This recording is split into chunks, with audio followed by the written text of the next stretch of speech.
Bonsoir tout le monde. Bienvenue à la rencontre du 11 septembre 2023. Welcome everybody to the meeting of September 11th, 2023. Madame Brizard, est-ce qu'on peut commencer? Oui, alors qu'il soit résolu que la présente assemblée soit ouverte, proposée par conseiller Forgue et appuyée par conseillère Drolet. Tous d'accord? Oui. Bon, ben, c'est adopté. Très bien. OK. Est-ce qu'on a des changements, des additions? Oui, Monsieur le maire et membres du Conseil, si c'est possible, de passer la résolution pour le règlement 96-2023 pour nommer un trésorier adjoint, de le faire en premier, si possible. Ce serait grandement apprécié. Donc, tout de suite après le numéro 4, on pourrait faire le point 12.1, s'il vous plaît. Absolument. OK. Un proposeur. OK. Donc, Monsieur Stewart. proposé par M. Stewart et appuyé par Monsieur Mainville. conseiller Mainville. Tous d'accord? OK. J'avais aucun autre changement, M. le maire. Donc, je vais juste lire la résolution, juste pour s'assurer que tout est conforme, qu'il soit résolu que l'ordre du jour soit accepté, incluant les modifications apportées séance tenante le cas échéant. Donc, proposé par M. Stewart et appuyé par conseiller Mainville. OK? Tous d'accord? Oui. Adopté. Très bien. OK. Des conflits d'intérêts, conflict of interest, aucun. OK. Noté. Donc, on peut y aller maintenant avec... Oui. Donc, Monsieur le maire, nous avons un règlement pour nommer Monsieur Alexandre Ranger comme trésorier adjoint. Ça nous fait un grand plaisir ce soir d'assermenter Monsieur Ranger. Donc, je vais inviter M. Ranger à venir faire son assermentation. Donc, M. Ranger va le faire sur la Bible.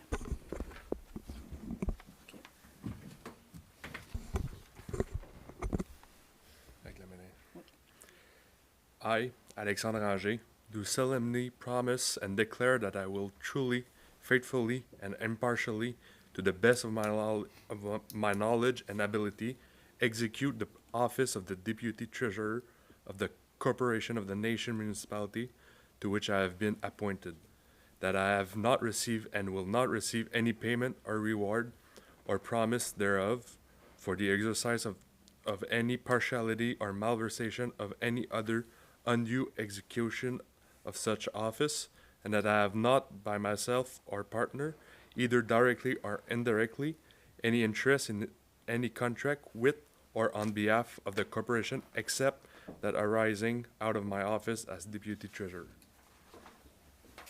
Bon, ben, félicitations, Alex. Merci.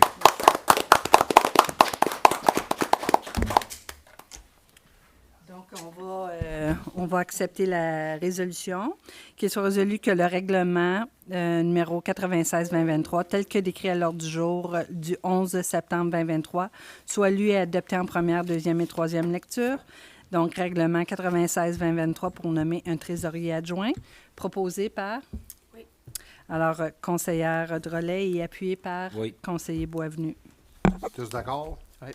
Adopté.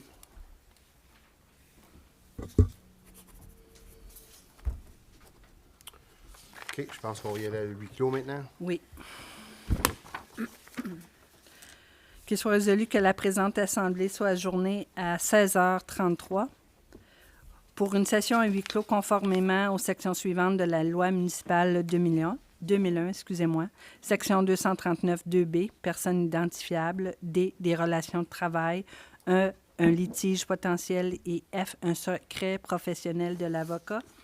Donc, proposé par conseiller Lalande et appuyé par conseiller Mainville. Merci. Tous d'accord? Everybody okay with that? OK. On monte à huis clos. Laissez-moi mettre la caméra en place.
Alors, on est de retour, Monsieur le maire. Super. Donc, on va retourner en... Oui. Alors, qu'il soit résolu que la présente assemblée soit réouverte à... 16h52. merci, Monsieur le maire. 16h52. Proposé par conseiller Stewart et appuyé par Monsieur Mainville, conseiller Mainville. tous d'accord? OK, donc. We're back in business. Yes. OK, on est rendu à 6.1. Monsieur le maire, je voulais juste parler de la réunion. De... Ah oui, excuse-moi. tu Juste, vois, oui, non, c'est correct. en sortant, là. Oui, donc, laissez-moi voir ici. Donc, les procès-verbaux ont été reçus par le Conseil. Ensuite de ça, on a M. Nicolas Pigeon qui a présenté un rapport et on a une résolution à cet effet. Donc, le rapport WS 08-2023, litige avec un contracteur, qu'il soit résolu que le Conseil approuve la recommandation telle que présentée à huis clos à sa réunion du 11 septembre 2023 par le directeur par intérim de l'eau et eaux usées dans son rapport WS 08-2023, proposé par Oui. conseiller Boisvenu et appuyé par conseiller Mainville. Tous d'accord? OK, c'est adopté. Ensuite de ça, il y avait le rapport pour les avantages sociaux pour les employés, le rapport RH 03-2023, qu'il soit résolu que le Conseil approuve la recommandation telle que présentée à huis clos à la réunion du 11 septembre 2023 par la gérante des ressources humaines dans son rapport RH 03-2023, proposé par conseillère Drolet et appuyé par conseiller Fogg. Tous d'accord? OK. OK. Là, on peut aller de l'avant, monsieur. Parfait. Maintenant, on est rendu à 6.1, les minutes de la rencontre de le 28 août 2023. Donc, Oui, donc qu'il soit résolu que le procès-verbal de l'Assemblée suivante soit adopté tel que présenté, proposé par conseiller Mainville et appuyé par conseiller Stewart. avez-vous des questions, des commentaires? OK, donc Très bien. c'est bon, c'est adopté, puis on peut y aller de l'avant. Oui. Maintenant, on s'en va à Mme Nadia. 8.11, c'est bien ça?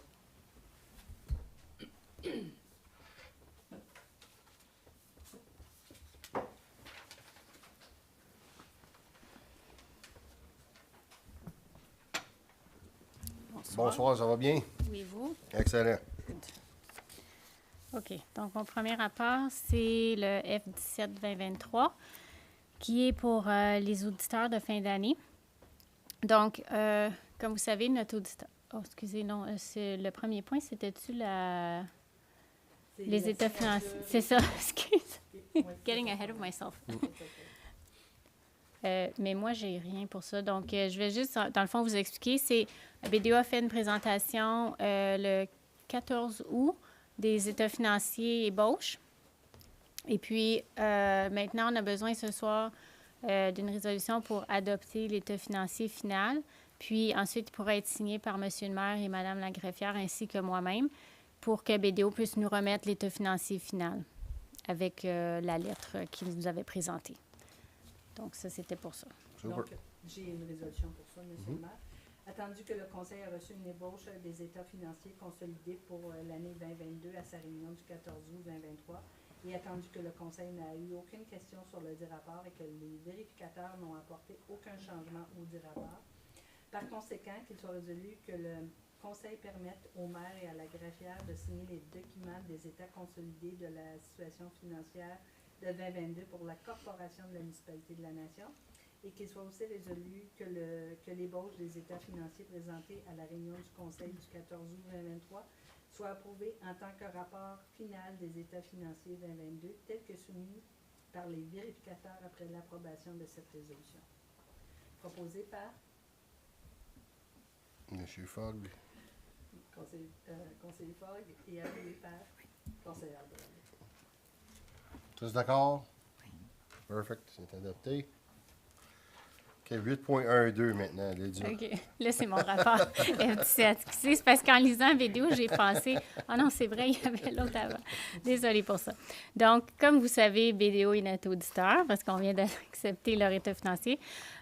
Puis, le contrat qu'on avait avec eux, il terminait pour la fin d'année 31 décembre 2022. Donc, dans le fond, moi, ce que j'ai fait, c'est que je leur ai demandé de nous donner une idée de ce que ça coûterait si on était pour extensionner le contrat avec eux une année de plus. Parce qu'en temps normal, on serait supposé aller peut-être en RFP pour voir qui d'autre voudrait soumissionner pour l'audit de la municipalité.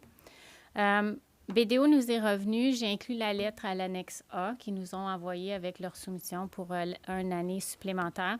Donc, en 2022, on avait payé 35 400 $ pour l'audit excluant les frais d'administration et de technologie.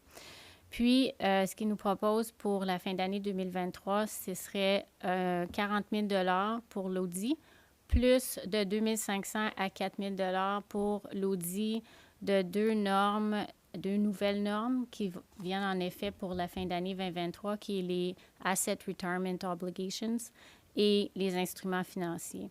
Donc, l'audit total pour 2023 avec BDO serait entre 42 500 à 44 000 $. Ça va dépendre de la quantité de travail qu'ils devront faire, en particulier pour les ARO, instruments financiers, ça nous touche plus ou moins. Ça ne devrait pas être ça qui va monter la facture d'audit.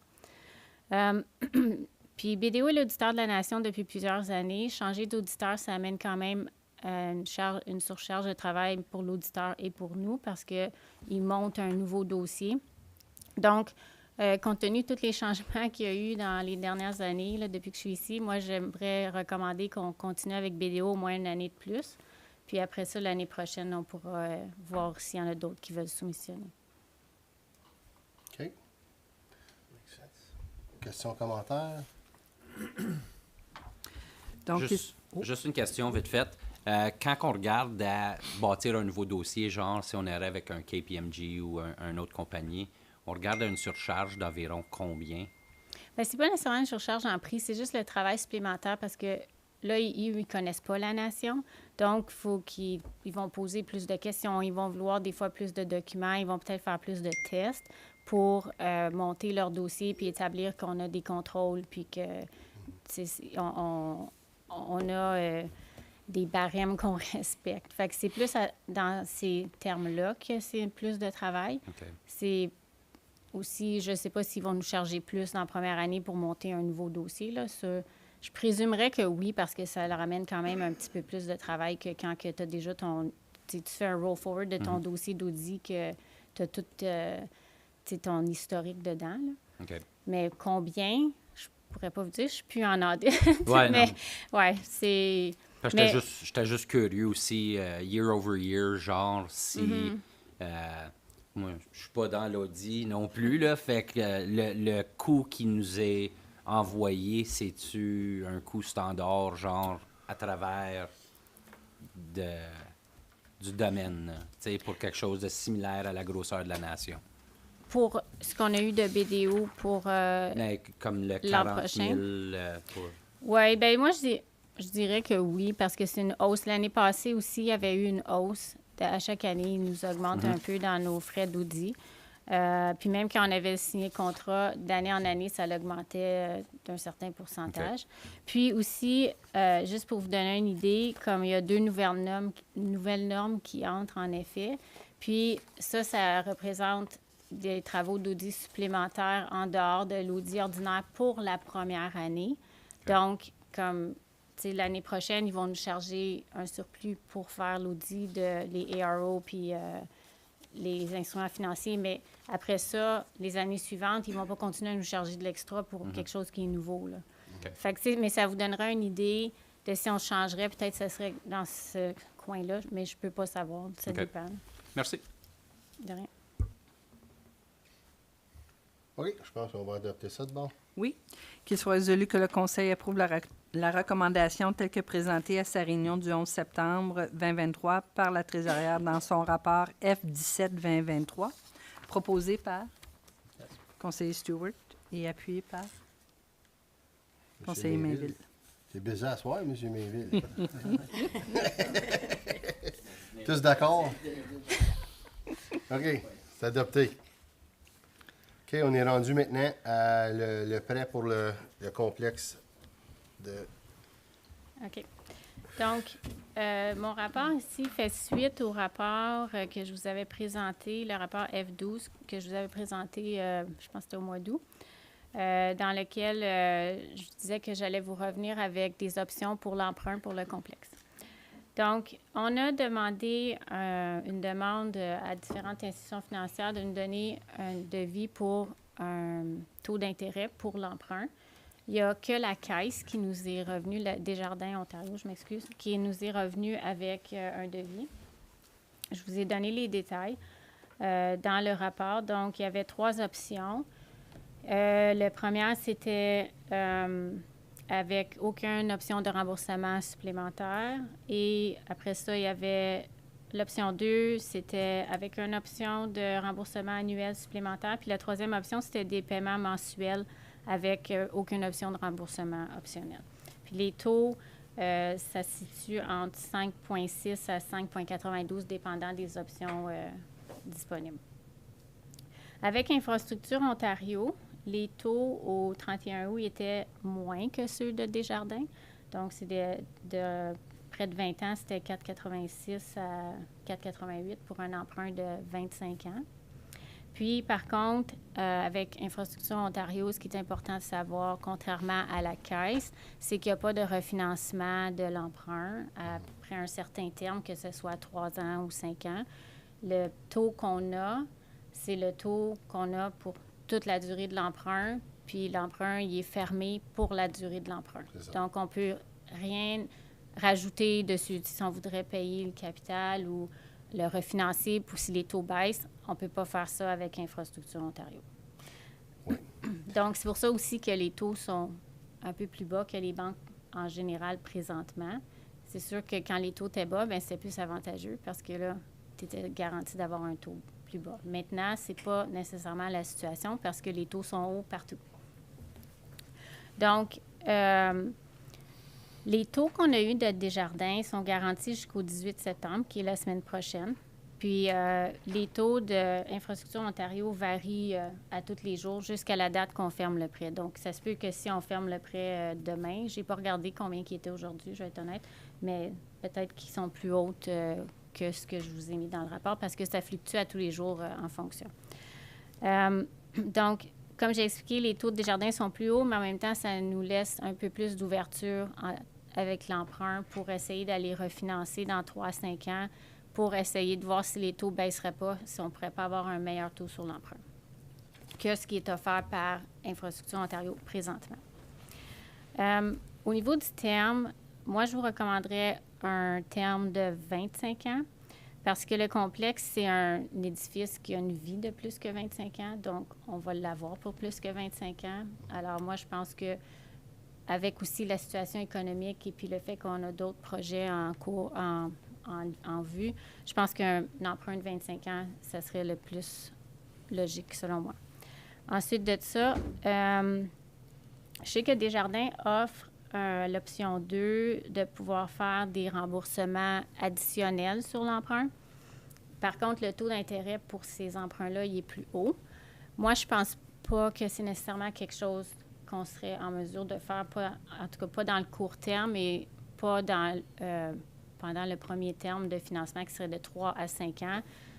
Je ne pense pas que la municipalité va être en mesure de faire des paiements additionnels sur le prêt parce que, dans le fond, ça ne va pas baisser rien pour personne. C'est un paiement qu'on doit faire parce qu'on a bâti l'édifice. Donc, puis juste une autre question. Oui. Si, mettons, là, il y a un gros influx, là, comme il y a we got a big influx of cash that comes in, all of a sudden it's in our reserves because of the fact that at the end of the loan, we can just put that amount to the new loan. yeah, So well, we can do it It gives us flexibility. Yeah, exactly. And that's why I kind of like the option with the Desjardins Ontario versus IO because Right. let's say that were to happen and council decides to put extra money on the principal. Well, when the refinancing term comes up, like in 3 or 5 years, Right. then council can decide to say, well, you know what, we want to put X amount That's- before we refinance That's it. exactly So it. That's pay what I was down on the saying, yeah. capital. Exactly. Because like the development fees are gonna start pouring in there whenever all those houses are being built across the municipality. And then that pot's gonna be pretty full at a certain point. So what we can do is at that point is we can evaluate and see what the advantages are of paying down Yeah. giving one big lump sum and then starting over with the new amount. It gives us flexibility. Yeah, Desjardins will give you that flexibility. Infrastructure Ontario will not, because you'll be Fait locked que la in. différence qu'on paye en intérêt, si on fait un gros lump sum, ça va être plus sûr. Ça- On va ouais. sauver au bout de ligne. Là. Mais il y a aussi le fait que, en étant capable de refinancer dans 3 à 5 ans, c'est sûr que les prévisions sont que le taux d'intérêt devrait rebaisser et non continuer à monter, juste économiquement. Je n'ai pas de boule de cristal pour vous dire que c'est ça qui va arriver, mais par contre, le trend, puis même les prévisions économiques sont qu'éventuellement, ça va baisser. Donc, si on se donne une fenêtre de 3 à 5 ans, on peut se croiser les doigts puis espérer que ça baisse selon ce qu'on entend. Puis, donc, ça reste un gamble. C'est sûr que, comme j'ai dit, j'ai pas de boule de cristal. Je sais pas comment est-ce que les taux vont être dans 3 ans, dans 5 ans. Mais c'est sûr que on se garde quand même une opportunité puis une ouverture avec Desjardins qu'on n'a pas avec Infrastructure Ontario. Puis comme les taux sont hauts, je pense que en principe, il n'y a pas beaucoup à perdre Non, d'un moi, je bord ou de pense l'autre. Puis si jamais il n'y a pas de changement, c'est pire que pire, dans 3-5 ans, on peut aller avec IO. Non, je pense que c'est un risque calculé. Là. Je pense que ça vaut la peine de faire ça, c'est sûr. Yeah. D'autres commentaires, questions? Ça fait quand même un bon nombre. 950 000 Oui. par année. C'est des Ah, gros paiements. c'est pas donné. Là.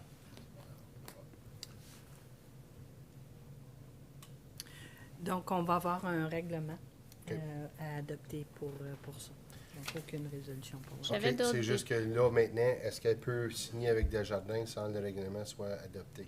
Parce que tu as dit, eux autres, ils ont garanti ça pour une Jusqu'au semaine. 18 septembre, c'est garanti. Si j'ai le règlement, parce que j'avais composé le règlement pour, si le Conseil était en accord d'aller avec Desjardins, que OK. vous puissiez signer le règlement ce soir, comme ça je pourrais revenir à la caisse d'ici la fin de la semaine, OK. puis leur dire que oui, on va aller Donc, on avec peut l'avant l'adopter, avec ça. eux. Oui, OK. oui, je l'ai ici. Parfait. J'avais d'autres détails dans le rapport. Là. Je ne vais pas passer ligne par ligne tous mes chiffres. Là. Moi, j'aime les chiffres, mais, si vous avez des questions, if you have any questions, Well, I think we're good. Yeah. Like I said, once if our business plan pans out the way it should, we should be able to almost cover those costs with the rentals and les allocations, les affaires de même. Fait que that's what we're hoping, right? So can only hope for we the see best. 700,000, but that's what the payment is. It doesn't take into effect what the money that we're bringing in on that. So it's what's actually the net loss at the end. We Yeah. don't know. No, this is just, this is one part, but you've got to look at the full budget for the Right. complex. And the revenues that we are generating from the sports complex are obviously not Yeah, here. that's just the payments. We're not seeing what Yeah. So we'd just like to, we see 700-something thousand. That's not the actual. We're not putting that out. It's not coming directly out of our pockets. Okay. Parfait. C'est bon. Good. All right. Merci, you. Nadia. Ça fait plaisir. Bonne soirée. Bye-bye. OK, je pense Hugo, il titre pas Mac, c'est ça? Oui. OK, super. Bon, 8.21, je pense, justement. Oui. Le loader. Donc, nous autres, c'est un rapport pour une location d'une deuxième chargeuse frontale. Les dernières années, ce qu'on faisait, c'est qu'on louait un backhoe pour 6 mois, puis une chargeuse pour 6 mois sur le côté de Limoges. C'est parce que ça nous donnait la flexibilité de faire les travaux l'été, puis de la chargeuse d'hiver, puis le déneigement, ces choses-là. Sauf que là, c'est rendu que faire ces 6 mois, it costs about $5,000 a month on average. So, what we decided to do is to put out a tender to just do a loader, a lease on a loader for 3 years, and no backhoe, just a loader for the 3 years. And we save about $2,000 a month by doing that. So we decided to go that way instead. As you can see in the report, we went out on a tender. There was a few bidders, and like I said, instead of $5,000 a month, it's going to be $3,000 a month for the loader. I mean, other than that, it was already in the budget. We already added in the backhoe budget and the loader budget, so.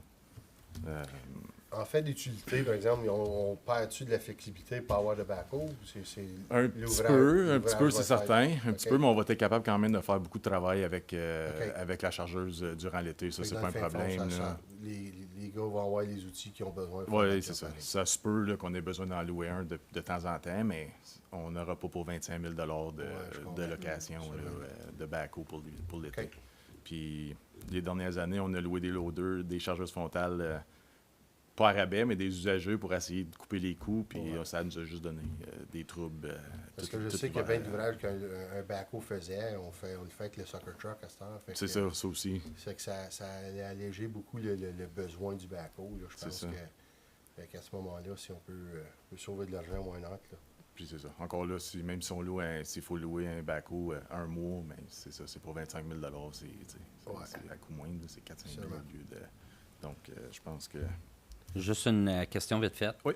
Fait que la différence entre acheter un backhoe, faire une location du backhoe, si on fait le lease de 3 ans, s'il y a quelque chose qui casse, puis il y a des réparages à faire, c'est-tu couvert avec le lease versus si on achèterait le backhoe, puis il faudrait, nous, on couvre les réparages? Le lease de 3 ans, il vient avec une garantie. La machine est neuve, elle vient avec une garantie de 3 ans, 3000 heures. Il faut déjà vérifier, mais il vient avec la garantie. La maintenance, c'est nous qui s'en occupe. Parce que les frais de maintenance sont exorbitants. Là, on est capable de s'occuper de nos maintenances. C'est que qu'est-ce qui arrive avec le backhoe, c'est que l'hiver, comme là, on a des stationnements déneigés, on va peut-être avoir des rues, là, peut-être des nouvelles rues qui s'en viennent, donc plus étroites que les camions, ce serait peut-être pas aussi facile d'aller dedans. Là. Fait que c'est pour ça qu'on a besoin d'une chargeuse pour l'hiver, là, vraiment, là, puis pousser la neige, la dompe à neige, toutes des choses comme ça, là, que on ne peut pas vraiment se débrouiller sans chargeuse frontale l'hiver. Là, donc, Fait que le bénéfice du lease, par exemple, va te couvrir avec la garantie pour...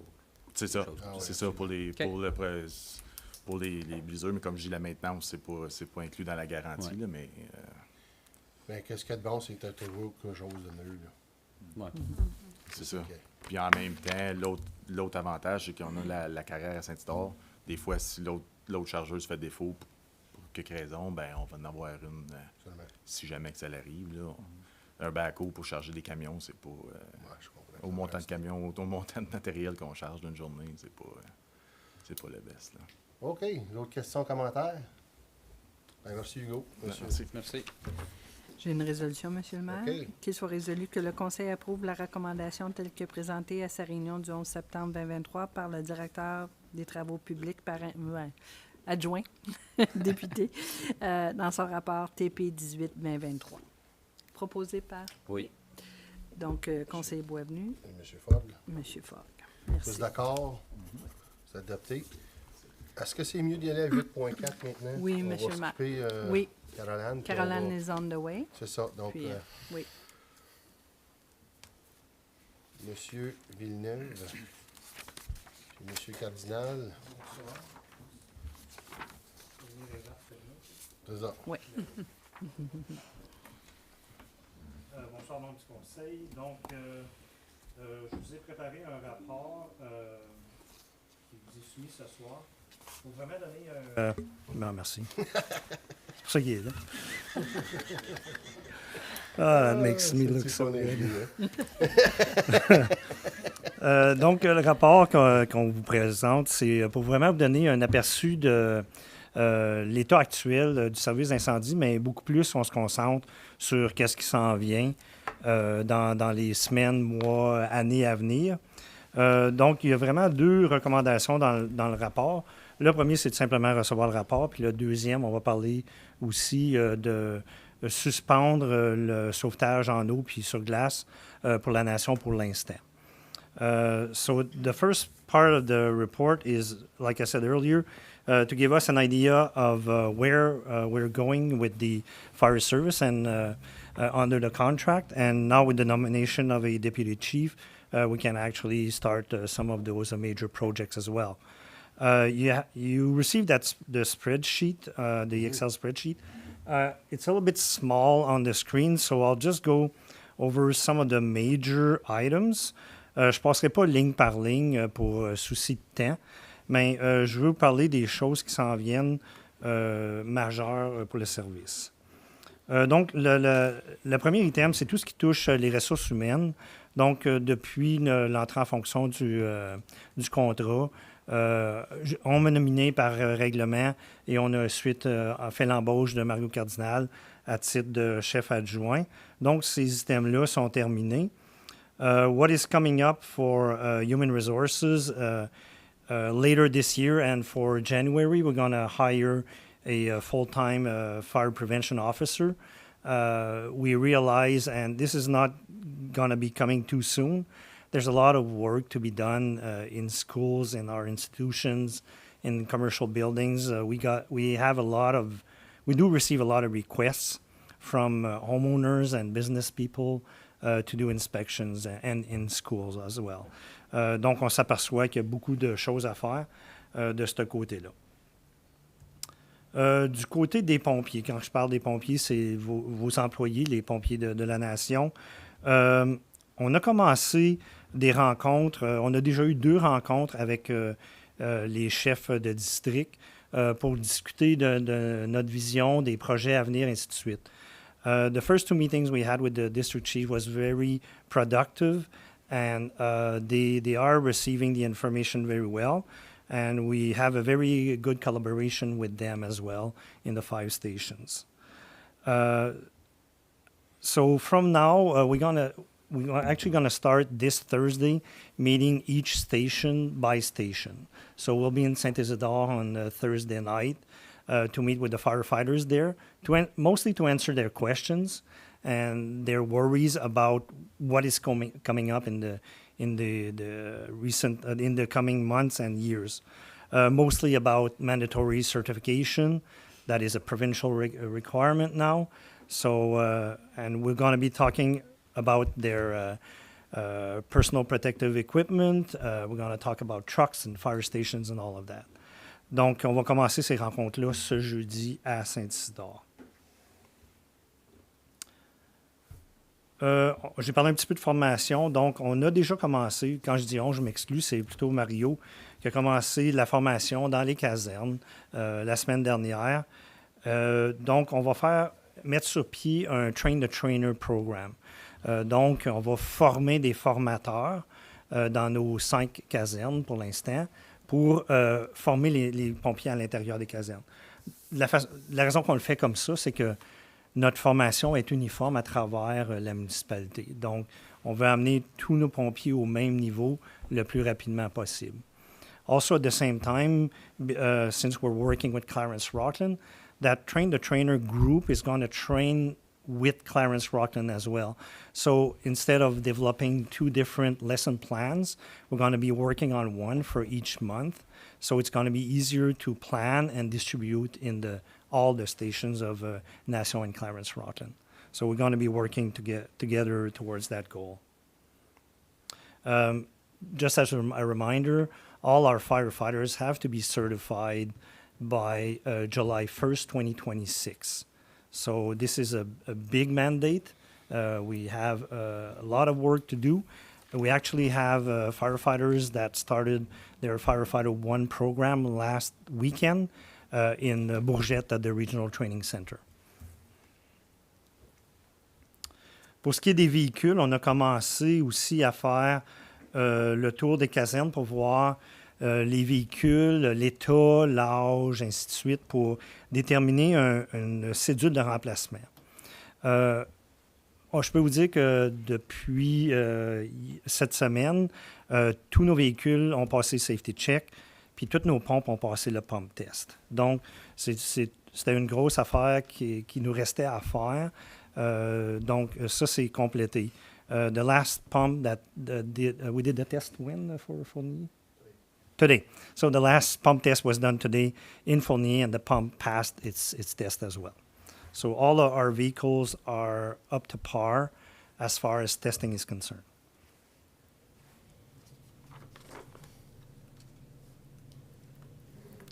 Hiring of firefighters. So we're going to be starting a hiring process in October in conjunction with Clarence Rockland as well. So we're looking at hiring dozens of firefighters in this part of the county.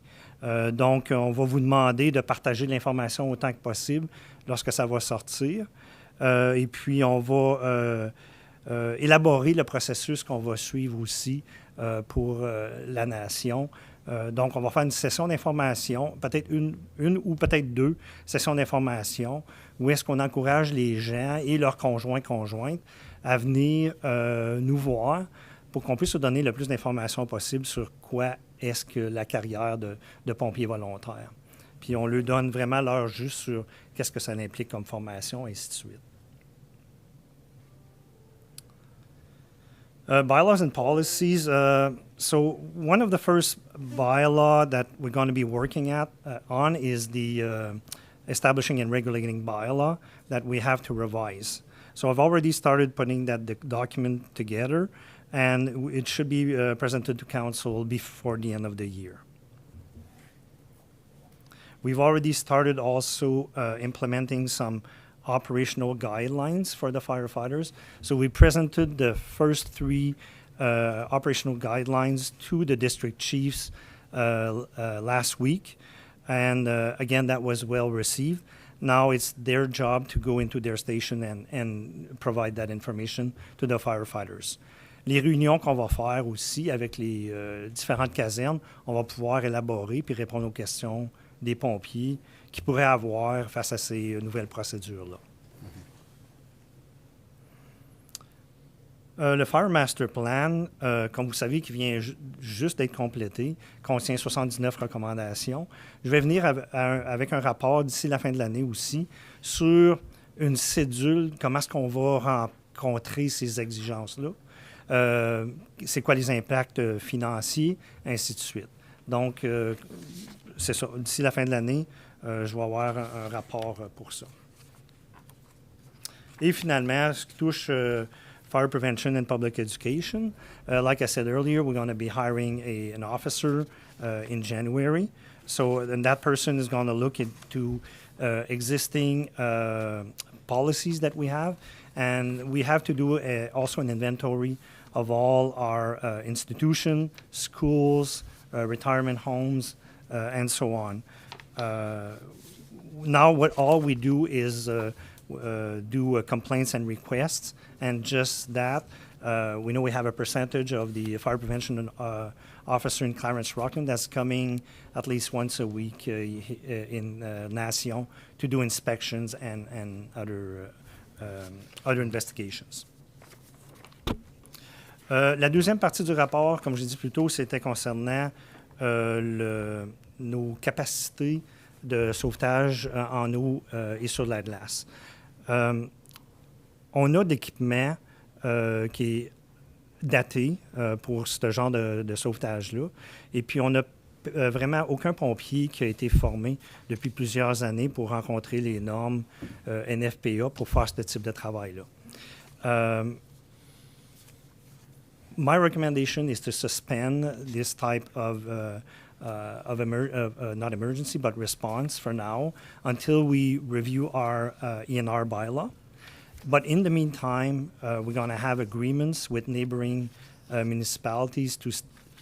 We're not doing the response anymore. It's just that we're having somebody else do it for us, people that have the proper equipment and the proper qualifications as well. So that's the second recommendation of that report. Donc, c'est mon rapport pour vous ce soir, si vous avez des questions. Which departments have the certification to do that response? Presently? For Castleman, wastewater rescue. yeah, Castleman and Clarence Rockland. Yeah. So for this, the flood next spring on County Road 9, it would be like a Castleman response. We would probably dispatch both, depending where it is. So you can come from both sides. And your ice and water is in Rockland specific? Yes, at the station in Rockland. The thing with floods is most of the time it's not necessarily a rescue. It's mostly people that did not evacuate when they were asked to, and we have to go and get them out at a later point. It's not necessarily a rescue, but more retrieving somebody that cannot get out of their house. So, Well, at this end, it's probably as much of a chance as a rescue at this end, because the people whose homes are in the flood in the springtime around the low flats of Riceville and Fournier have lived there and yeah. know how to, you know, they stay in their house for a week, and it's the cars that are trying to go through the flood that end up in the ditch. Yeah. That's when we've had Yeah, to go. we've done that type of rescue. Yeah, it doesn't happen often, but Yeah. Any other questions? D'autres questions, commentaires? So, just one question. When it comes to training firefighters for the ice rescue and water rescue versus the cost of going on a mutual aid agreement, would it be cost beneficial to look at keeping a mutual aid agreement over the training and the equipment and such, or what would the numbers look like when it comes to something like that? That's a good question, and we're actually looking into that for various type of response, including high angle, trench rescue, and other specialized rescues like that. And for those, we definitely know that it's cheaper to enter in an agreement with neighboring municipalities. I've actually met with the Ottawa chief 2 weeks ago to bring such an agreement here and in Clarence Rockland as well. For water and ice rescue, it's a bit too early to respond to that question. I'll have to do an analysis of how much it would cost to start from scratch and get the proper equipment and training, and compare that to an agreement on a where is and as is basis. When it's required, we just call for somebody and we pay them. Because of the number of responses is very low, it might not be worth it to train. Because it's not just a matter of getting the equipment and train, is you have to keep on training on a yearly basis, and that's expensive. Thank you. On arrive à l'automne et puis il y a plusieurs cultivateurs qui vont remplir, puis il peut y avoir des gaz. Est-ce qu'on a des pompiers qui sont traînés, qui sont pour les gaz dans les silos ou dans les, ces choses-là? On n'a pas d'équipe pour faire du sauvetage dans des silos comme tel.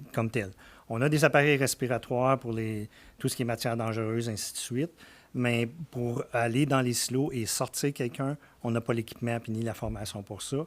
Encore là, c'est quelque chose qui est très spécialisé. Il va falloir trouver des gens pour pouvoir nous aider avec ça. OK. Bon, ben.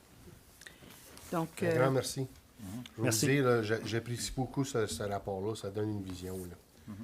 Ça, là, ça fait un peu de temps qu'on cherche d'informations comme ça. Puis maintenant, on l'a. Fait un grand merci. C'est bien, ça fait plaisir. I agree. Fantastic. Thanks. Have a good night. Je vais fermer le micro. Donc, qu'il soit résolu que le Conseil approuve la recommandation telle que présentée à sa réunion du 11 septembre 2023 par le chef pompier dans son rapport FDCR 01-2023, proposé par Oui. conseiller Boisvenu et appuyé par conseiller Lalande. Tous d'accord? OK, donc c'est adopté. Oui. Je pense qu'on va Oui. prendre une petite demi-heure, c'est ça? Oui. OK, donc on va revenir à 6 heures pour le restant de la rencontre.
Okay, welcome back, everybody.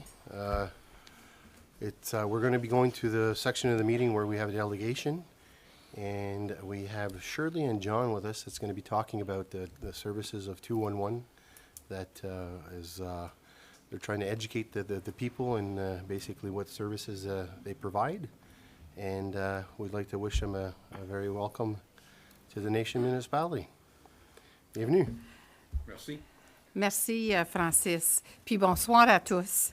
Je me présente, Shirley Racine. Il y en a qui ne m'ont pas connue, je pense, que M. Stewart. Alors, je suis une résidente de Limoges et de la Nation depuis 43 ans demain. Alors, officiellement. Précis. C'est très précis, hein? J'ai checké ça aujourd'hui.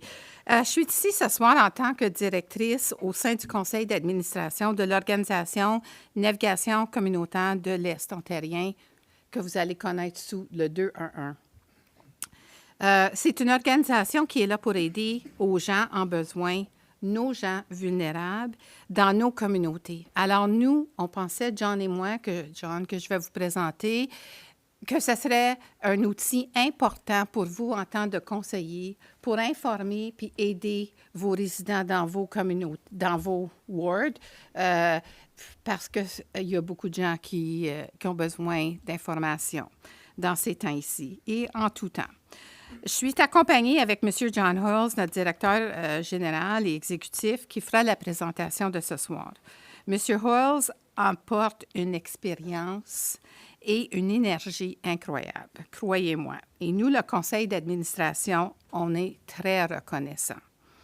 J'ai eu l'honneur de travailler sous la direction de John lorsqu'il a été à la chefferie à la commission de la capitale nationale, où nous avons travaillé ensemble sur de gros projets et de grands projets nationaux. Il fut ensuite nommé à la chefferie du barreau canadien en tant que PDG, où il a travaillé pendant 18 ans. Alors, il est présentement le président du conseil d'administration de l'hôpital Élisabeth-Bruyère. Alors, la retraite fut courte pour John lorsqu'il a laissé le barreau canadien et parce que ne pas travailler, ça ne fait pas partie de son DNA. Alors, il fut recruté pour prendre le leadership de notre organisation et depuis quelques années, il guide un groupe de gens incroyables et surtout fait une différence dans la vie des gens en besoin. Sa passion et son leadership est admiré par son personnel, par le conseil d'administration dont je fais part et les gens des communautés que nous desservons. Alors, je veux juste mentionner aussi que John et moi, on a eu l'honneur d'aller à Saint-Albert. J'ai mentionné au conseiller Forgue, on voulait partager notre information dans des locaux tels que la corde à linge et on était reçus à bras ouverts. La corde à linge, dont la mère au conseiller était là, nous ont présenté avec un chèque de 2 000 $. Et on était très, très reconnaissants. Ils vont aussi partager notre information avec leur clientèle, qui est des gens souvent en besoin. Alors, et on va travailler aussi avec le comptoir populaire. On va les voir la semaine prochaine. Alors, de beaux partenariats que nous travaillons dessus. Alors, merci encore à Saint-Albert. Et merci, John, and over to you. Merci, Shirley. I'm glad to answer, although I'm great red blushing from those comments. Merci, Shirley, puis merci, le maire, puis les membres du conseil pour vous donner moi 4 minutes. 4 minutes ce soir. Moi, je viens originellement de Val-d'Or, mais je travaille comme avocat dans la région Témiscamingue, de côté ontarien, à New Liskeard. Puis j'étais l'avocat municipal pour beaucoup des petits townships et j'ai beaucoup d'expérience avec ça. Je suis très confortable ici parce que je viens d'une petite ville. Ça, pour moi, c'est la place que je suis très confortable. Aussi, ici à la Nation, puis à Castleman, à côté de nous autres, je suis ici durant les dernières 20 ans, souvent. Parce que ma femme a travaillé comme professeure à l'école secondaire Castleman pour plus que 20 ans. Je suis certain, nous rencontrons les gens maintenant, c'est 5 ans que Sally a pris son retraite, mais au Saint-Laurent, shopping center, place comme ça, j'ai toujours rencontré des étudiants qui embrassent Sally parce qu'elle est fantastique comme professeur, mais j'ai fait beaucoup des événements sociaux ici, le staff party, le staff de l'école, puis c'est bien apprécié. Bon, je vais faire ma présentation. Peut-être que vous avez vu qu'il y a beaucoup des slides. Puis je vais dire une chose, Sally, ma femme, est parfaitement bilingue. Je vais dire maintenant que moi, je ne suis pas parfaitement bilingue. Puis je vais faire la plupart de ma présentation en anglais parce que je suis plus à l'aise avec ça. Je m'excuse, je ne suis pas capable de faire ça, mais I don't want to break your ears. So, pour cette raison-là, there's lots of slides. I'm not going through all of them. So I'm going to be hitting the highlights. And I will ask a favor of you at the end. Not money. Don't worry. Okay. I've got the clicker. Bon. Oh, what happened? What am I doing wrong? Okay. This is just a whole bunch of different numbers. So we're information referral. We have the most complete, comprehensive database of social health and related government services in Eastern Ontario. We have over 7,700 records of different services that are available to the public. And I'll talk a little bit how important that is to the work that we do in a minute. We got money, the 2-1 system got money from the federal government and from several provincial governments during COVID, so now there's coverage across the country. As you can see, the new ones in 2020. These are the key features. We do text, we do chat, okay, we do emails, but the most important thing is 24 hours a day, you can talk to a live person.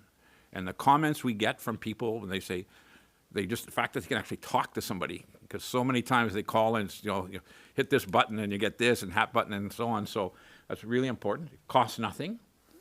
We have the capacity to deliver it in 150 languages, and we do.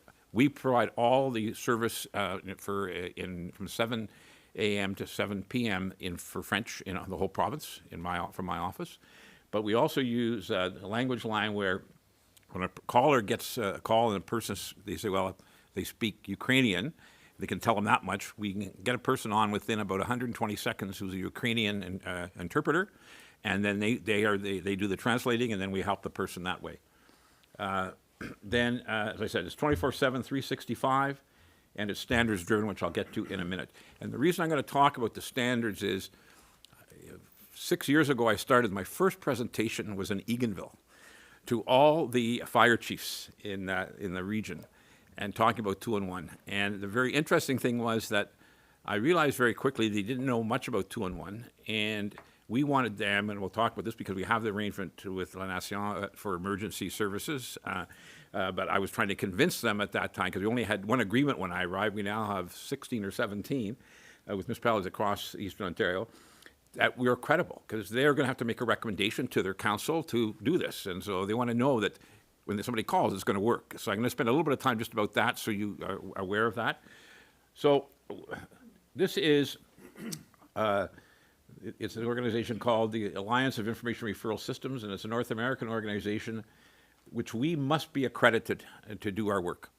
And I just put this up not to test your eyesight, but to explain there are 28 standards that we must maintain. We have to get accredited as an organization every 5 years. I just got the notice today, actually, that I have 12 months from today to get my accreditation completed for the next 5 years. Also, I'll mention it while I'm here, we have two types of staff. We have our community navigators that answer the calls, and we have I didn't mean to have my back to, excusez-moi. We have community navigators that answer the calls, and we have data resource specialists that maintain the database.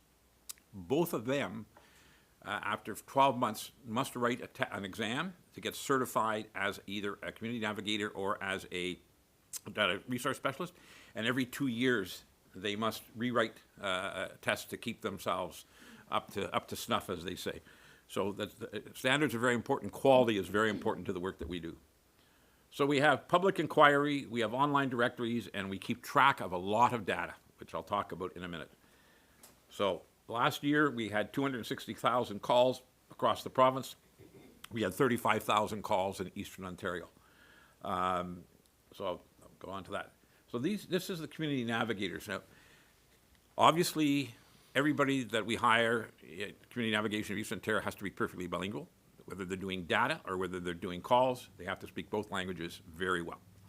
So it's tough for us. Don't mind sharing with you. Our starting salary is $37,500. Now you try to get bilingual people when the government's offering them the same person $50,000. So a lot of our people really are there because they like the work. They like that they're helping people every day. So they get trained very extensively. Nobody gets on the line. We're looking for people when we hire empathetic, curious, good listeners. And we train them intensively for 6 weeks.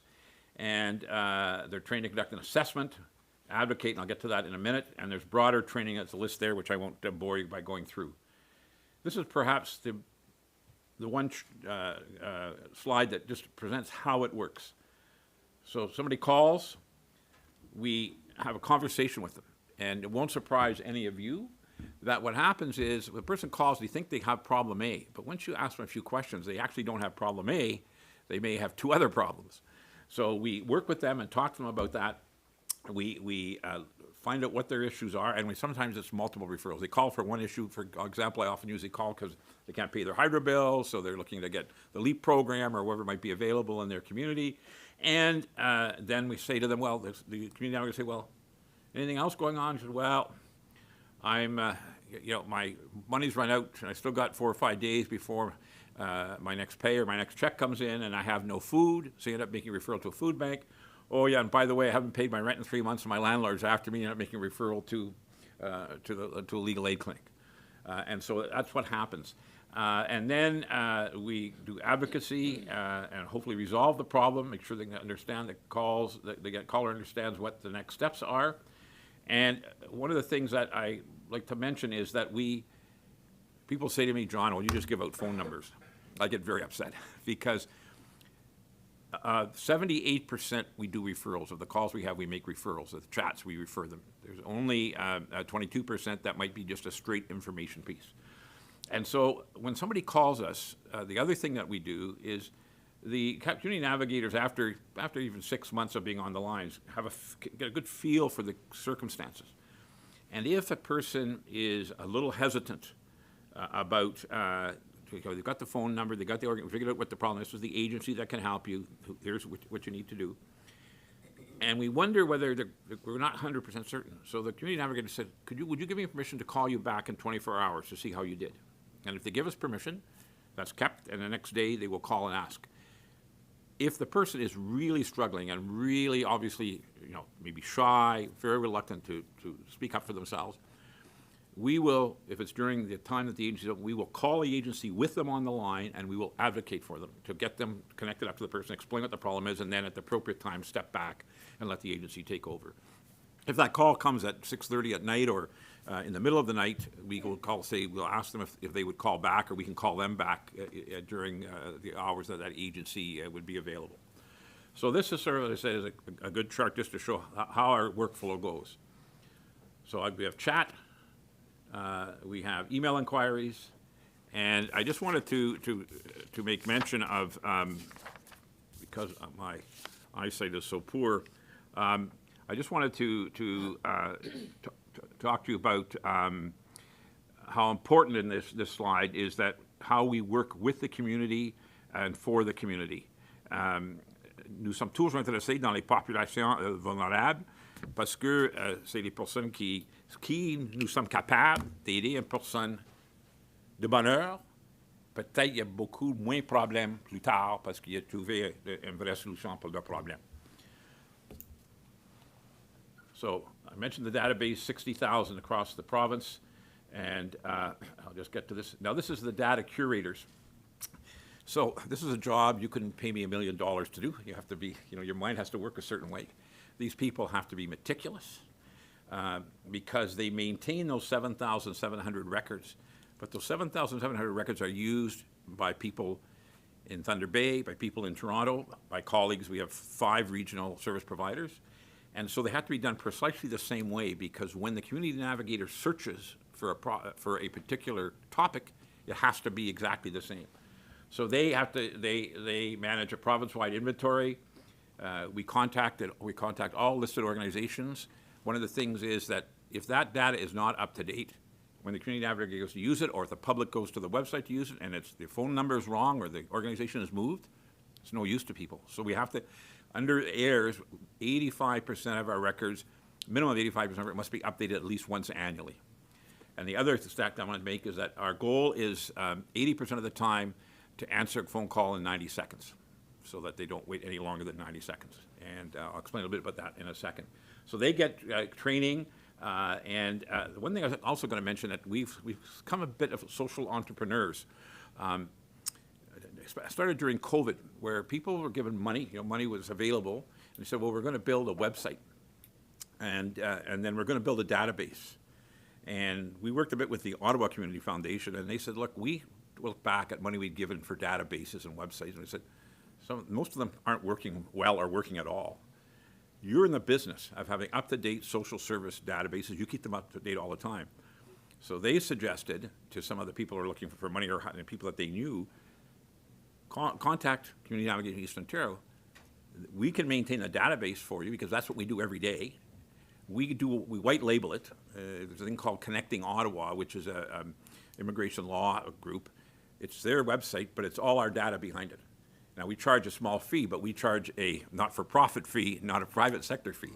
And it's working very well. There's an organization in Kingston called the Canadian Frailty Network, and they want very detailed data. When they change square dancing one week, they want to change in the database, so we do a lot of work for them. But that's a kind of a one-off, but we can do that custom work as well. So this is, when you search the database, the best one is located near. When anybody's searching, and our portal is 211eastontario.ca. And I'm just using an example here of food banks when we have food, it's not just food banks, it's low-cost meals, it's home-delivered meals, infant formula, all things like that. So I just wanted to use an example locally of le Centre de Santé Communautaire de l'Estrie, and that's the record, and that's the description, and then we'll go to the next page. See. Yeah, so you can see what the kind of information we have available there, including the map.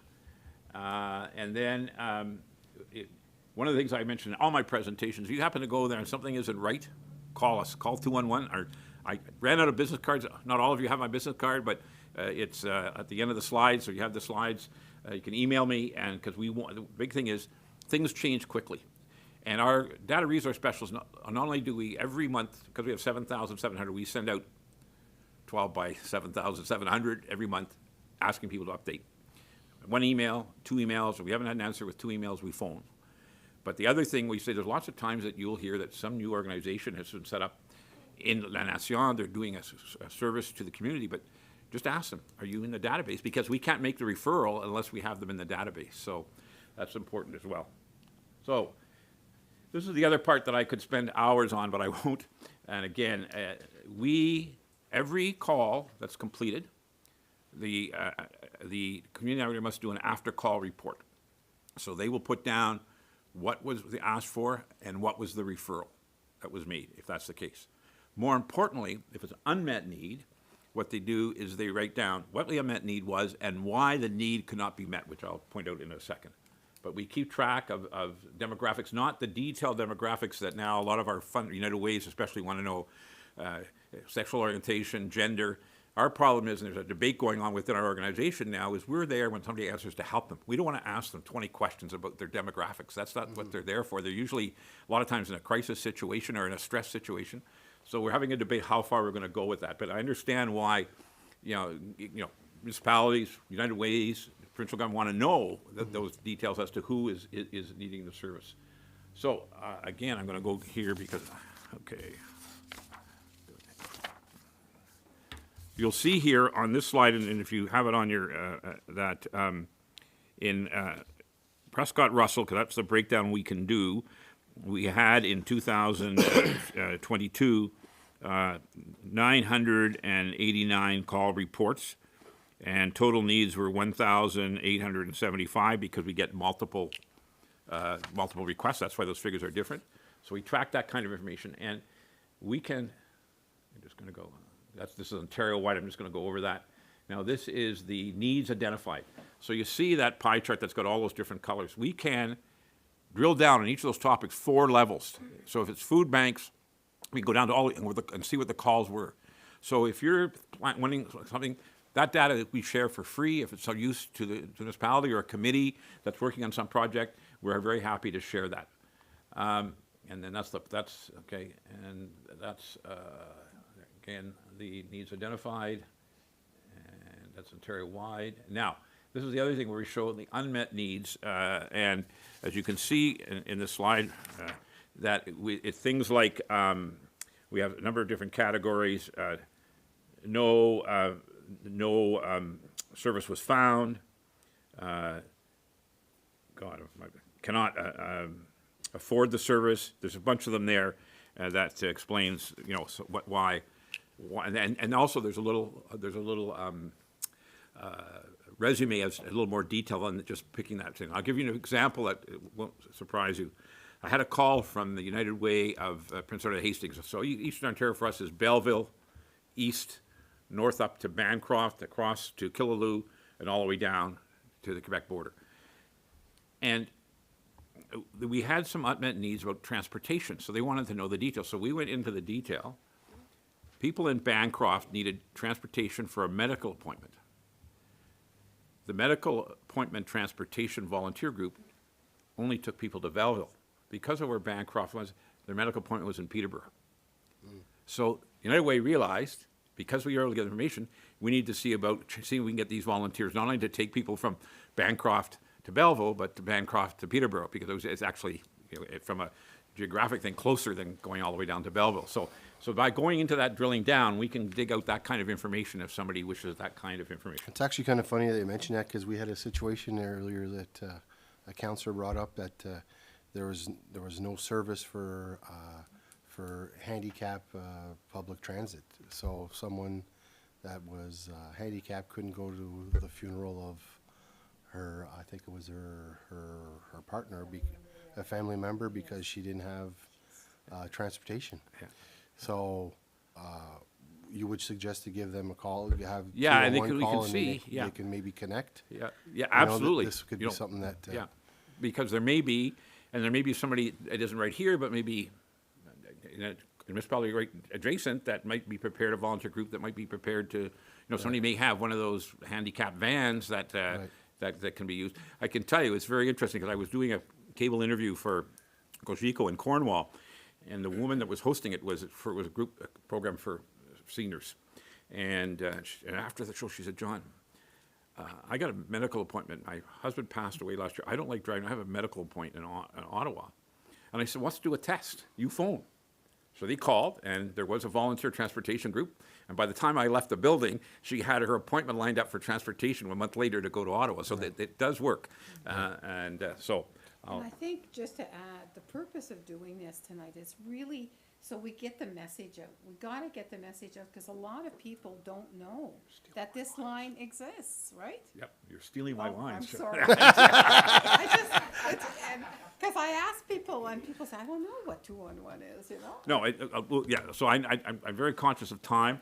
I just wanted to talk about this because this was something when I first arrived, I didn't know much. That's why I said my first presentation was about this, was the fact that we offer to any municipality that's interested in this a simple one-page protocol that when there is a disaster, and I'll use the most recent floods in 2019, 2017, as you know, there was a lot of challenges. Different municipalities took different approaches to how they helped with volunteers and so on. But we will answer all the calls. So that if somebody's coming in the municipality, and instead of having one of your staff just sitting in the office answering calls, you just put up on your website and your Twitter feed and everything else. Is it X feed now? I'm not sure. And we will answer all the calls 24 hours a day, 7 days a week. And it's a very simple protocol. We know who to call. They know who to call us. And you can call us at 3 o'clock in the morning and say, "We need to set this up right now. We need it going." And within 2 hours, we can have it up. And then you can tell people where's the fresh water, where you can get a shower or a hot meal. And it's safe. And for smaller and mid-sized municipalities, it's really great. And I have to laugh. I tried to have a chat with the City of Ottawa about this, and they started taking an approach. They got it all covered pretty well, which I can understand that. So lo and behold, with the last in the tornado, they hired a company. No, it was the floods, and they had to call an agency called Rubicon, a not-for-profit, to help them. But Rubicon would go and help people put sandbags at their homes, and especially seniors. But they only took registrations electronically, digitally on the phone. So I get a call on a Saturday morning from the Time Jim Montgomery. He says, John, we could use your help. I said, what's the problem? He said, well, we have no capacity to register people by phone. Can we tell them if they don't have the access to the internet, can they register for this Rubicon service with you folks? And I said, give me 2 hours to figure this out. I called one of my staff, actually, Julie Laverne, who lives in Clarence Creek, who's my operations manager, and we said, we can do this, and we got it set up. So they ended up realizing that maybe, they didn't have everything covered, and we were able to take those registrations. We did the same thing with Cornwall. They did 1,700 hampers 4 times during COVID. We handled all the registrations that people couldn't, because they had an online registration, but they could call us. We'd take the information, pass it on. So we offer that additional services to just what I'm talking about now. But on the emergency thing, it is really simple, and it worked very well. In the last floods, Clarence Rockland, they didn't have the arrangement with us for 17, but for 19 they did, and so they activated right away. And then Julie was at every one of their ops meetings where they're, the committee meetings, so they could find out what's going on, and it worked really well. And this is a service that you guys offer to municipalities for free, or is there? No, that was funny. In Eganville, the first question I got, how much is it going to cost? Okay. And I said, nothing. I have one very small caveat. If it was a disaster the last 6 months and we had to put people on, we might want to talk about, is there any money available to help us? But if it's something that's going to last 6 weeks or so on, it's free. It doesn't cost the municipality a penny. Good to know. And so, these are just some examples of the kind of things I talked about earlier. Young people. Now, we do get calls. The joke I was told when I first arrived, what's the most bizarre call? We had a 211. Somebody calling and saying, can you give me the number for 211? I don't believe that's true, but I guess I think they're yanking my chain on that one. Again, dental, and I guess I would just share I'm just going to get this. Anyway, the 2 stories that I would share with you that keep resonating with me. One, just before COVID, a gentleman called, and it was about 6:45. I was still in the office, and I could hear Marika, and it was a long conversation. And she came to my office, and she said, this gentleman wants to know what the governance structure of community navigation in Eastern Ontario is. So we don't train our staff to answer that question. So I said, I'll take the call. So the gentleman gets on the call, and he said, yes, I explained, we're a not-for-profit charitable organization. We get funding from the government and from municipalities and from United Way. And he said, sir, he said to me, I'm over 65. And I said, well, so am I. And that kind of threw him off. Okay. And then he explained his situation. With a small pension, has lived in a rural area, small house. He just come back from his doctor. He has terrible, terrible knee pain, and the doctor says you have to have your knee replaced. But he said you have to have somebody with you and looking after you for the first 3 weeks. Well, he lived alone. He has no family. He said, I guess I can't get my knee operated on. And I said, well, I can't get in the database. I'm not that good at it. So I'm going to put you back to Marika, but here's my cell number, and if you don't get this solved, you phone me back. We were able to make him a referral to an organization that was able to help him.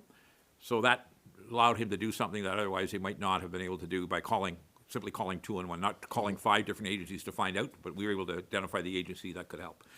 The other one, which is probably more troubling in many ways, is that just before COVID, we got a call, and just before the bus station closed, so it was a little bit longer than that.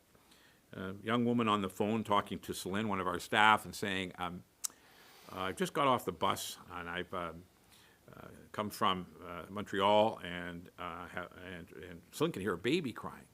And the woman says, I've left because of a very abusive situation to escape, and I spent all my money to get here, and I don't have any money. And Celine says, have you got a baby with you? She says, no, I have triplets. They're 2 years old. Oh, my. So, of course, we get calls like that. So we call the we call the, I guess it was the Salvation Army, because we have 3 or 4 agencies that'll do that. And they said, we'll have somebody there. Mary will be there in about 15 minutes. So we stayed on the line with her, and then she got connected. And it's funny how the system works in wondrous ways that you sometimes don't realize. So that's 3 little babies, okay, all of a sudden at a shelter somewhere. And I made a presentation to updating the social services staff at City of Ottawa about 211, and just they were really familiar with it, but just, and I told that story. And one of the staff said, yes, I know all about that. That night we got a call, they needed money to buy 2 cribs for the shelter. And so the city provided the money for the new cribs. So the system actually sort of worked. And the final one I would tell you is that people want to use different mediums to chat. We had a chat recently going with actually 2 of our staff. The young woman, I presume probably, maybe 16, 17, she was hiding in the children's section of a public library because she was trying to get away from her pimp. And the pimp had told her that she was going to kill her if she tried to do anything. I'm going to kill her parents and her sister. So we were able to connect her up with, we had the children's aid people go, and we had the police go and go to that library and assist her. So that gives you a sense of, and then at the last picture I had there was the senior in loneliness. It was tough enough before COVID. It was much tougher during COVID, and it's still tough now. That people are alone, and so there's different organizations that one of them is called the Friendly Voice, that they will call people regularly. So we connect people up. So that happens, and I think the other thing I would just share with you, just looking at the data, both rurally and particularly in the larger centers in Eastern Ontario, housing and shelter is just unbelievably difficult. The thing I worry about most is the mental health of my community navigators that are answering the calls, because they take great pride in getting somebody connected to the help that they want. Ça, c'est très, très important pour mon équipe. More and more, they can't find it. They can't, the shelters are full, there's no housing. I mean, we're seeing now that finally government realized housing, federal government is now realizing that that housing is a crisis situation, but it makes it very frustrating. And I'll now get to Shirley's point. I would ask, I left a little card there at your place and a fridge magnet for you. I left some extra ones there with you. I passed them out all around before you came back from your break. And I'd ask you all to be champions of 211. I've been in this job 6 years now. Within 6 months, I said, the problem is awareness. But just how to give the history very quickly. 2005, CRTC gave the right to United Way Canada to use 211. They wanted to set it up, so they started in Ontario. So they didn't have any money. So the money they had, was for infrastructure. So we've got our computers, we can do it. But there never was a proper amount of money to make the public aware. So I told my first chair, Arlene Belizaire, I said, after I've been there, I said, I'm not leaving till everybody in Eastern Ontario thinks automatically of 211 just like they think of 911. And she said, John, you may be here for a very long time. And I don't mind sharing with you an omnibus survey. There's some questions were thrown in about 2 years ago now, asking people their level of knowledge about 111 numbers. So they asked people in the survey, do you know what 911 was? And in Ontario, it was 98% knew what that was. They asked them what 411 was. They knew that was information. And in the cities that have it, they asked what 311 was, and about 48% knew. And then they asked people what 211 was, 12%. So we've got a lot of work to do. And because I don't have any money, I decided to do it one brick at a time, and that's really why I'm here tonight, is to all thank you through Francis for the support from the United Counties of Prescott-Russell, who gave us $10,800, and for the local groups that are so generous, and we're sort of care group, which and care group, yes, and then what Shirley now are on a mission now. We're going to all of United Counties in Eastern Ontario, and we're going to show up. Prescott-Russell did it, so you've got to do it too. So wish us luck on that. But je veux dire, finalement, c'est un grand plaisir d'être ici. Shirley parlait de ma passion. Je travaillais comme directeur général de l'Association des barreaux canadiens avec 38 000 avocats et avocates. That was interesting, but this job is a job. I get up in the morning and I love going to work because we're helping people every day. And so I drive all my friends crazy. I just, Shirley, I said, I tell them about 211 all the time. And they said, John, arrête. Nous n'avons pas besoin de 2-1. So finally, one of my friends called me about 2 months ago, and he said, John, I'm calling to apologize. I said, well, why? He said, well, I was out in my driveway, and we have an elderly couple next door, and they had a problem, and they didn't know what to do about it. So I told them, call 211. Aha! And he said, they came out the next day, said they got connected after the problem. So he said, I will tell you, keep talking about 211, because that's the only way we're going to do it is word of mouth. And so again, I appreciate your time. I know council have lots of work to do, but to have the opportunity to share this with you, c'est un grand plaisir. Merci mille fois. I think Puis I des speak questions, on si vous avez des I think I speak on behalf of all of us here. We thank you because again, this is a wonderful service that you provide people, and as soon as well, we're going to offer all the help we can. I mean, from our side, but I agree, it's awareness. The more people know about it, then obviously it's going to help out them. Help out more people as the awareness Merci. is spread. Okay, the other thing I would just say, you have that little tear sheet. If you look at the bottom, you can tear it off and put the end piece in your wallet.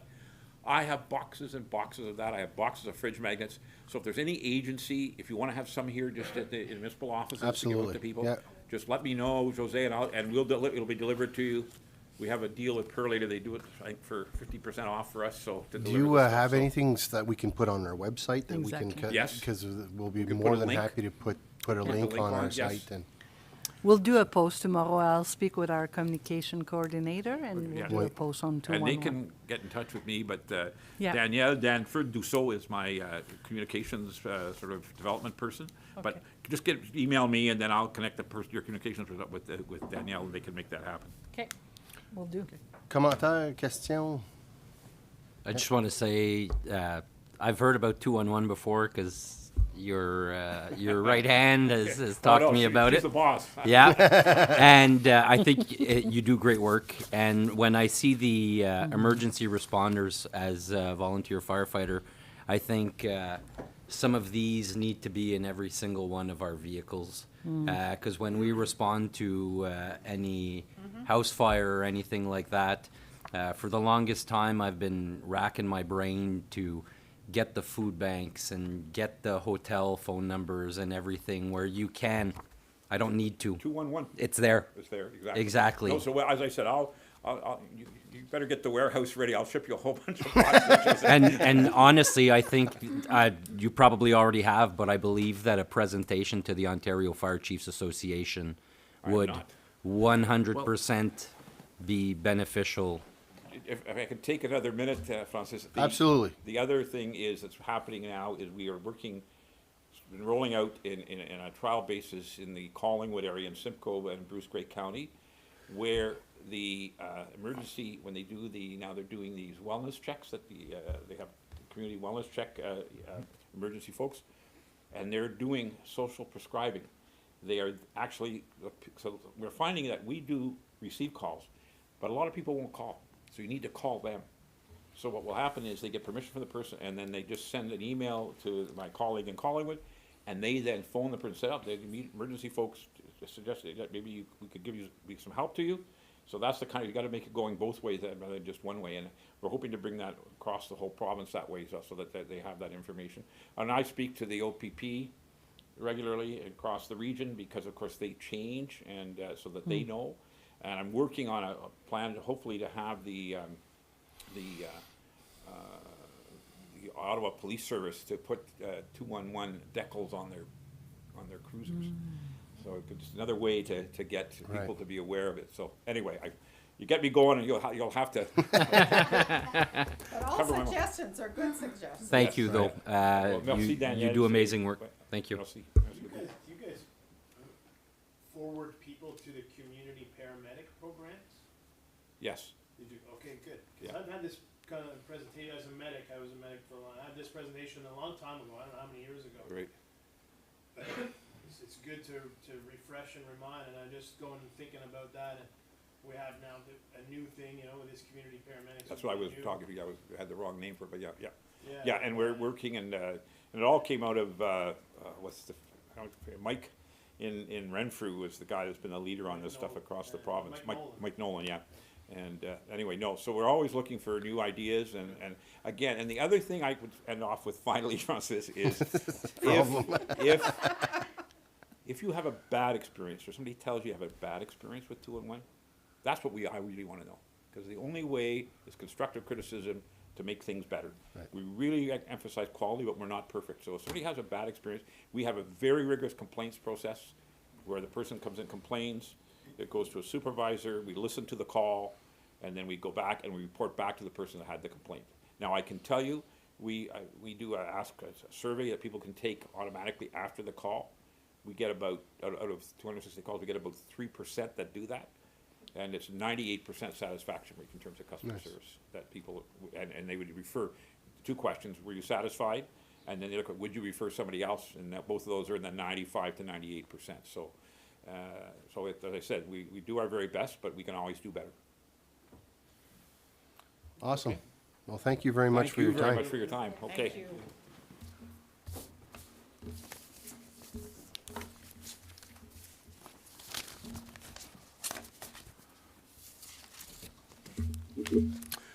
OK, je pense qu'on va y aller au rapport du département de récréation. 8.3, 8.3.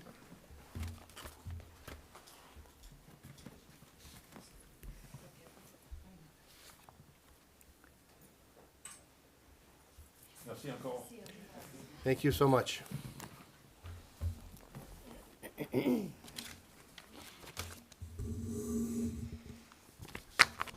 J'aimerais avoir des choses aussi pour mettre dans nos centres communautaires, honnêtement. Oui, là. absolument. Absolument. Sur les bulletin boards dans chaque centre communautaire. Je pense que ça serait très important. Absolument.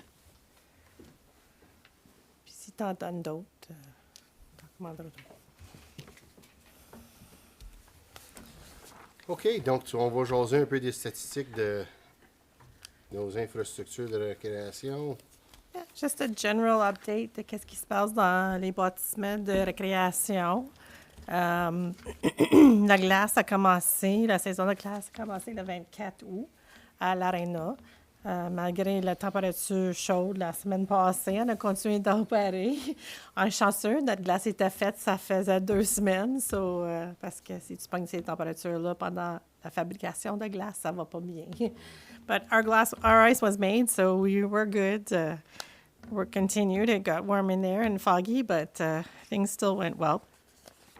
You also have our master plan of our ice rentals, que tu peux voir tous nos temps primes, le plus échalanisés, sont tous loués.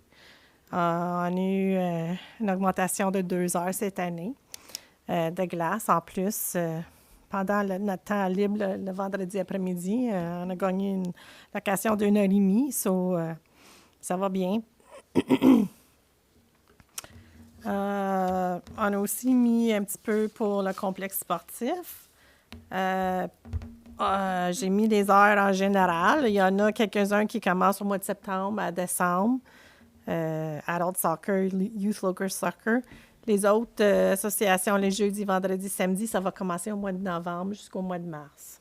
Notre but, c'est d'avoir des contrats plus long terme, mais la plus grosse saison commence au mois de novembre. Malheureusement, septembre, octobre, c'est un peu moins occupé. September, October is a little less occupied. Our big season starts from November to March. And we will be also offering nation programming, some still drop-in programs, etc. Puis on a un comité local qui va partir d'une ligue de soccer, ça c'est fun, aussi à Limoges. Vous avez des statistiques puis des finances de 2022. Puis des activités réservées en 2022, puis à 2023, puis 2024. C'est certain, on voit que peut-être le centre Saint-Albert, avec les réparations, puis les centres Saint-Bernardin, moins de réservations, là. Ça, je pense que le monde a un peu peur, malheureusement, de qu'est-ce qui se passe avec les centres. Je comprends leur point aussi, là. They're not sure what the future is of the center, so there are a little less rentals promised in 2024, certainly. Je ne sais pas si vous avez des questions au sujet des chiffres ou... Just like how the activities get designated, one Is it a community dinner? Is it a community activity? So something like the spring carnival in St. Bernadette. Yep. How would that be? Where would that be recorded here? It's under activity group communautaire, and then it would have a bar. Like we would, bar, that would be an activity with a bar. Okay.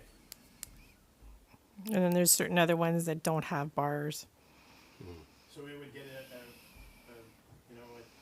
3 to a 4 or like an extra number for a bar rental or a bar service. It would be considered an activity with bar. Activity with bar. Yep. And what if there was a dinner? Would it be also added under? Dîner communautaire, no. No. We tried to break it down, yeah. We tried to break it down into what, like a dîner communautaire has a certain level, that we have them in Saint-Bernardin and we have them in Limoges. So it falls under a specific category. So what's a community dinner?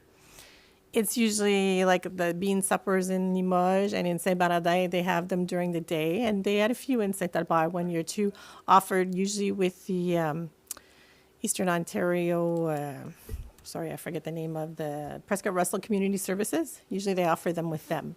And in the Ferner Hall, it would be the Nation Area Seniors have a dinner also. So even though the carnival had a dinner, it doesn't get a dinner? No, it would be, we count it as an activity with a bar because that's where the bar activity is. Usually the bar part of it is the most important. We wouldn't count it, we would only count it in one place. Okay. Parties, events with a bar. Okay. So Caledonia Center, I see community group events, but there's no bar. So, yeah, so there would have been 10 other events that there was no bar, there was activities held and there was no bar open there. But the bar was open. No, it would have been, they would have fallen under community event, activities with bar. And then there's other groups, activities that went on and they didn't have the bar open. Yeah, because whenever you get a bar, then you have to pay for the employee to be there for the 4 hours. So oftentimes if they don't want a bar, especially at lunch on let's say a Thursday or whatever, because I know, like, for example, there's a seniors group that want to use the hall, and they'll bring in a caterer, but they want nothing to do with the bar. So that would be an activity without bar, and then they can do it for 2 hours, and that's it. They don't Like have say to a pay for church the group 4 has a hours. lunch in the hall, like le service de cimetière was on the weekend in Fournier. So they had a lunch at the Ferner Hall, but they didn't have a bar. So that just counts as an activity groupe communautaire where they have the reduced rate. Right. The groupe communautaire gets the reduced rates also. Okay, I still don't understand the activities. January 1st, December 31st, 2023, activities per hall slot. Caledonia Center. I see parties, weddings, brunch, community dinners, funerals, meetings, sports activities, kitchens, so on. So which one of those is the we'll say the carnival? There's a bar, it would fall under bar. Yeah. I'll let just answer to. Actually, Tim, I can answer that. What I did the report for the stats for that. At the time, it was not in the system. I did the report on August 18th. It was not in Univeda, so it's not going to show up right now. Okay. That answers your question. I understand what you're saying now. Okay, Sorry. I'm just trying to figure out like where. Yeah. This is booked on what was booked from a certain date, With a yeah. bar, and that's good, but I just don't see which. So that's cool. That's good. Thank you very much. That's perfect. Now, just one other question about January 1st, December 31st, 2023, activities in the park. So where does the where does the like this event on September 30th for Jean-Paul Charlevoix Park, which is, but I see zeros there. Is that? Yeah, well, the activity on September 30th, you're talking about, I would only consider that as one. I don't want to have like 5 different entry. I would really just activity, like, at State of Notar, one, and then do it one with bar. Because it was That's a how I bar. would count it. Okay, now I'm looking at a different slide here. So activities in the park. So activities per park, just January 1st, December 31st, 2023, activities per park. Jean-Paul Charlevoix, like, has 0 activities. Tu l'as It wasn't regroupé reserved yet avec either. un événement dans le centre communautaire. So even though it's an outside, it doesn't get an I outside just don't and a want building, it don't only want gets to put it one. in 2 different, so that I don't want it to be counted as 2 different events. Okay, Understand? okay. Okay, just, that's good, just so, that's okay, that's good, thank you. I just have one quick question. I believe it's on the same slide. There's an asterisk, and it says some meetings in the St. Albert Hall are missing as community groups failed to report to the rec department regarding their rentals. I'm just curious, We actually checked parce que key we holder? were missing, mais il en manquait des activités. Puis justement, j'avais parlé avec M. Fogg, puis j'avais dit qu'il y avait. Puis il a dit, ben, parce que j'ai dit, il me semble que ça fait longtemps que j'ai pas eu de réunion du Club d'optimistes, du Club Chevalier Colomb, puis tout ça. Ben, ils ont pris un break vraiment. Il n'y a pas eu grand-chose depuis That was, plusieurs, we put that in because we felt we were missing information, mais Okay. justement, ils n'ont pas eu des réunions. So it's actually a false comment. Okay, no, it's fine. I was just Ouais. curious about the liability slash Yeah, no. insurance side of things, right? If we're not aware something's going on, they go in there, something happens. Exact. Normalement, c'est des groupes qui racontent à tous les mois. Puis OK. là, ça faisait un petit bout, il faisait au moins 3-4 mois qu'on n'avait pas eu de réunion. OK. Puis justement, j'ai parlé avec M. Fogg, puis je l'avais questionné, puis il a dit non, they haven't been having any meetings. It's not, you're missing them. C'était vraiment. Sounds good. I just il saw avait that arrêté. comment, and I Oui, was just puis curious on j'aurais the dû liability side. l'enlever, là, Correct. mais j'avais eu l'information après, le rapport a été préparé. Thank you. So yes, we try to encourage tout le monde, même si c'est gratuit, il faut que tout le monde book la réunion avec nous pour qu'on sache qui est là, puis quand. Les statistiques de ça. Exact. Moi, c'est sur le côté pickleball. Je sais que c'est utilisé 45 événements, mais ça, c'est quoi? Does that get paid or how does that work? $5 a night par membre, par personne Okay, qui joue. and then we send an employee there? Non. Okay, so Ils ont they une have- clé, ils ouvrent la porte eux-mêmes. Nous autres, on enlève l'alarme. Ils ont leur propre clé, ils rentrent. Puis quand ils sont finis, ils ferment la porte, puis ils textent le gérant Okay. qu'ils sont finis, puis ils mettent l'alarme de distance. Okay. And I guess it's similar to the volleyball. I guess it's the same idea, right? Yes, in They Limoges, lock it. the night janitor locks up. We do not have an employee that goes on site to lock up. And pickleball also in Limoges is the same principle. Right. The night janitor locks the doors. The people go in, use it, and then leave. Il n'y a pas d'employé présent. Awesome. D'autres questions, commentaires? I'll just say for myself, it's like I said, the numbers don't lie. I mean, we're seeing our centers being used less and less. It's been 9 years I've been here, either as counselor or as mayor now, and we see a steady decline in these things. So I think it's there's a shift in our society and how the things get used here. Just look at the marriages, you know. When I was younger, I remember going to maybe 3-4 marriages a summer, and I haven't been to one in maybe 3 years. So, but it doesn't mean that we give up. I'm just saying that there's a big shift in the way these infrastructures get used. I mean, so we either need to think out of the box, or we just need to realize what we have in our hands, you know. We have a lot of competition also now, private facilities. People go to a lot Yeah. more private facilities, golf courses, private facilities versus a community center to get married. Right. Or they do their destination weddings, and, you know, or backyard, like it's become very popular. We can't compete with those things, just the cost and the liability and the drinking and driving. It's, ways have changed. Oh, absolutely.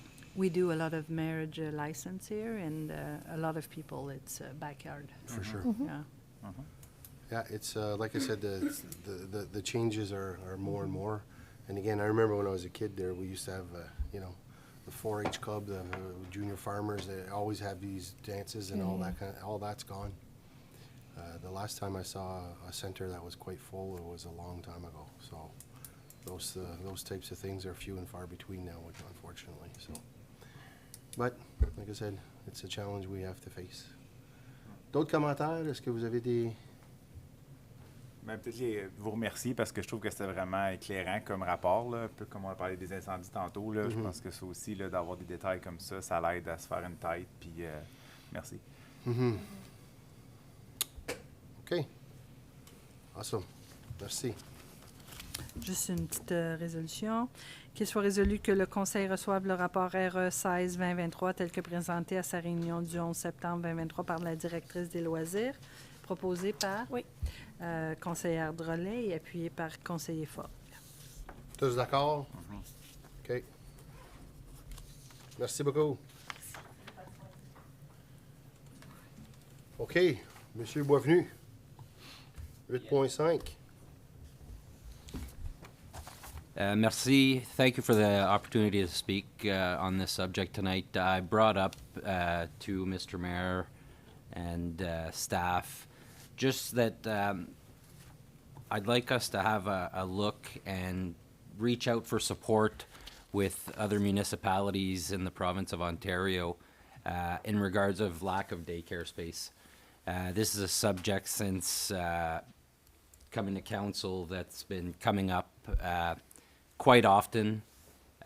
And, you know, I have to give credit to the federal and provincial government for promoting this $10 a day daycare, but I think that we need to reach out to the different levels of government to look and see if we can get more support out in the rural areas for more daycare space, but not only more daycare space.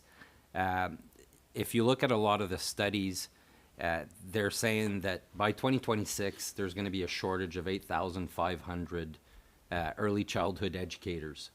So it's one thing to provide for the different levels of government to go out and provide $10 daycare a day daycare spaces, but I think the different levels of government need to also look at expanding their hiring and recruitment for more early childhood educators. So essentially all I wanted to do this evening is just bring it up to council, hoping that we can reach out to other municipalities that are in the same spot as us, because I've reached out to a few different councillors in a few different areas, just people that we've met during our conferences that we've gone through in the past, and contacts that I made, and we're all in the same spot where people are on daycare wait lists for 2+ years.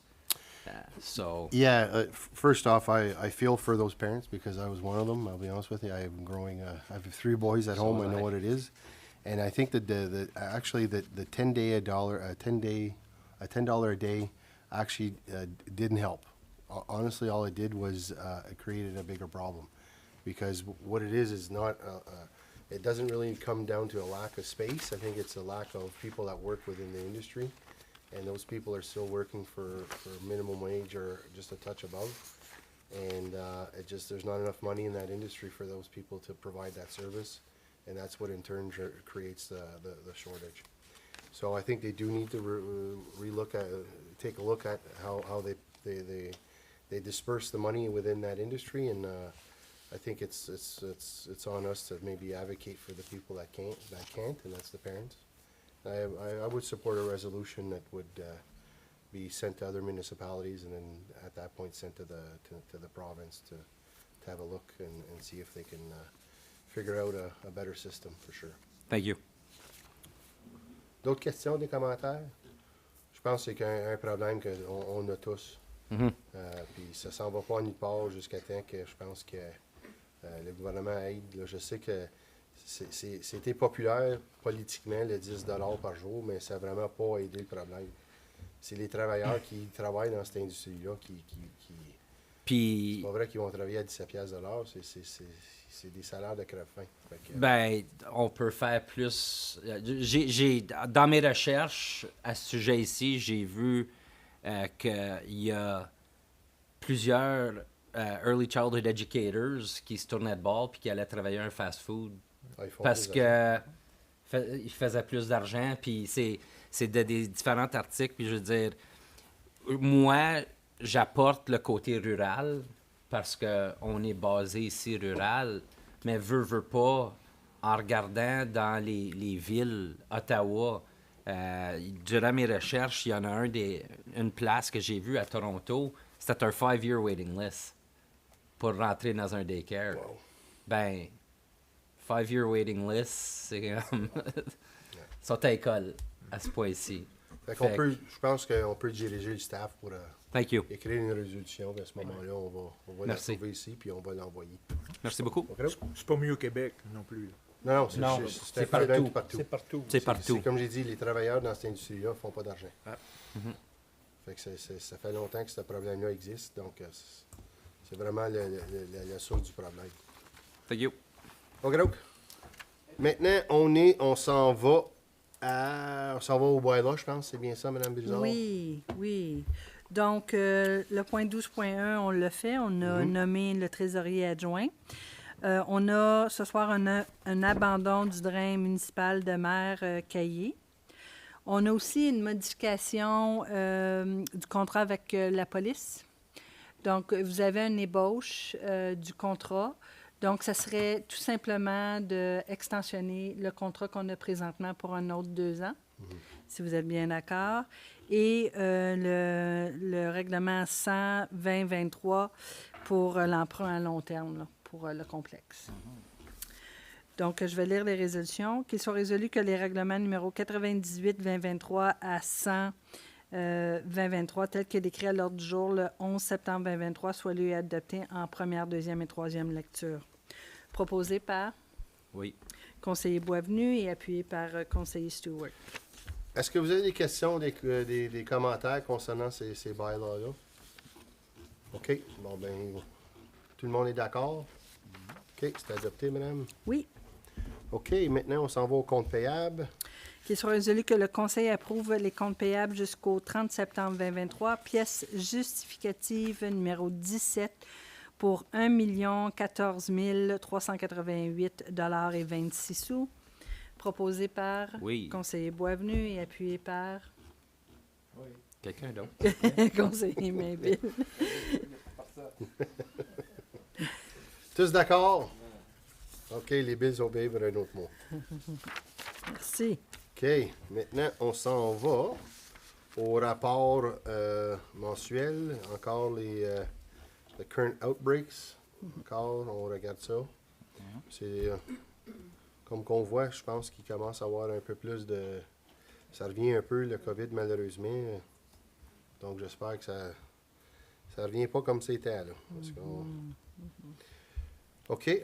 Maintenant, c'est la correspondance. Qu'il soit résolu que la correspondance telle que décrite à l'ordre du jour du 11 septembre 2023 soit reçue, proposée par conseiller Forgue et appuyé par conseillère Drolet. Questions, commentaires concernant le... Moi, j'ai une question. C'est parce que moi, dead stock, là, ça veut dire quoi, ça? Attendez un instant, là. Letter regarding increasing dead stock capacity. Ça, c'est évidemment les animaux qui meurent sur la ferme. OK. Donc, qu'est-ce qu'ils font là pour s'en débarrasser? OK. Bon, ben, c'est ça que je pensais, mais I wasn't sure. Ouais. OK, OK, les événements à venir. Encore, on a le 14 septembre, on a le tournoi de golf de Prescott Russell Chamber of Commerce. OK. Le 21, ici, on a notre tournoi de golf ici à Nation. Oui. Le 24, on a les portes ouvertes pour l'église de Fournier, de Saint-Bernard. Le 25, on a une rencontre régulière ici. Et le 30, il va y avoir un événement au parc Jean-Paul Charlebois Saint-Bernardin. Is there any other events that you would like to share? OK. Donc, on va y aller à le bylaw pour confirmer les procédures. Qu'il soit résolu que le règlement numéro 101-2023 pour confirmer les procédures du Conseil à sa réunion ordinaire du 11 septembre 2023 soit lu et adopté en première, deuxième et troisième lecture. Proposé par conseiller Stewart et appuyé par conseiller Mainville. On va le voir son nom pas mal. Ah ouais, ouais. Il est occupé, là.